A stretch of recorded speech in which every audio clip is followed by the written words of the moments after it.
मुंबई के जेजे मार्ग पुलिस थाने की हद में बिल्डर अकरम निर्वाण की कंस्ट्रक्शन साइट्स बिस्मिल्लाह स्पेस में 4 लोगों की मौत के बाद इस मामले की गूंज महाराष्ट्र असेंबली में सुनाई दे रही है। पक्ष और विपक्ष दोनों इस मामले को लेकर गंभीर हैं और मामले में बिल्डर अकरम निर्वाण के खिलाफ सख्त कार्रवाई की मांग कर रहे हैं। वहीं दूसरी तरफ अकरम निर्वाण के लिए ढाल का काम करने वाले नबील ने इस बात का दावा किया है कि अकरम निर्वाण के खिलाफ किसी भी तरह की कोई खबर नहीं चलाई जाएगी, क्योंकि नबील ने सबको मैनेज कर लिया है। बावजूद इसके हम इस मौत को लेकर असेंबली में सत्ताधारी और विपक्ष दोनों से इस बात पर जोर देकर पूछ रहे हैं कि आखिर ऐसे बिल्डरों के खिलाफ कार्रवाई क्यों नहीं की जा सकती। स्थानीय विधायक से हमने इस बारे में किसी भी तरह की बात करना मुनासिब नहीं समझा। विधायक संजय उपाध्याय ने कहा है कि इस मामले में बिल्डर समेत उन अफसरान पर भी कार्रवाई होनी चाहिए जो इस लापरवाही के जिम्मेदार हैं।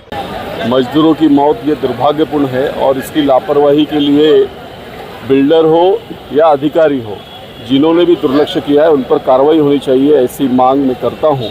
और पूरा जानकारी संज्ञान में लेने के बाद माननीय मुख्यमंत्री महोदय के भी ध्यान में इस बात को लेकर जाऊंगा।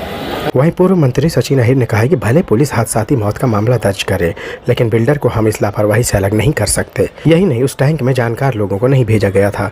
हम इस मामले की चर्चा विधान परिषद में करेंगे और इस मामले में पुलिस की भी जांच बहुत अहम है। इस मामले में किसी को बख्शा नहीं जाएगा। उन्होंने कहा है कि बिल्डर की मनमानी बहुत हो गई है। बिल्डरों को लगता है कि सरकार उनकी है तो उन्हें कुछ भी नहीं होगा, लेकिन उन्हें बख्शा नहीं जाएगा।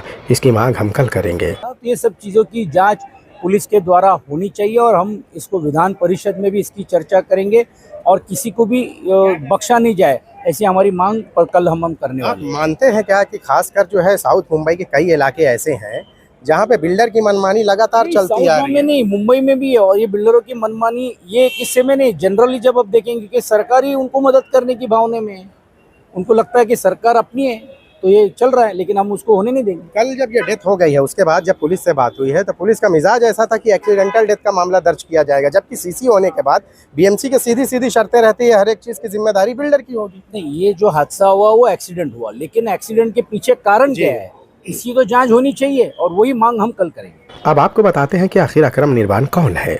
इस इलाके के एक छोटे से व्यापारी ने बहुत ही कम समय में इन इलाकों की बिल्डिंगें धड़ाधड़ डेवलप की और करोड़ों रुपए कमाए। हालांकि ये इलाका दाऊद और छोटा शकील की दहशत की वजह से जाना जाता है। यही वजह है कि यहाँ कोई भी बिल्डर के कदम जमने से पहले ही उखड़ जाते हैं। लेकिन अकरम निर्वाण ने न केवल अपने कदम जमाए बल्कि पुलिस और बीएमसी को अपनी जेब में रखा।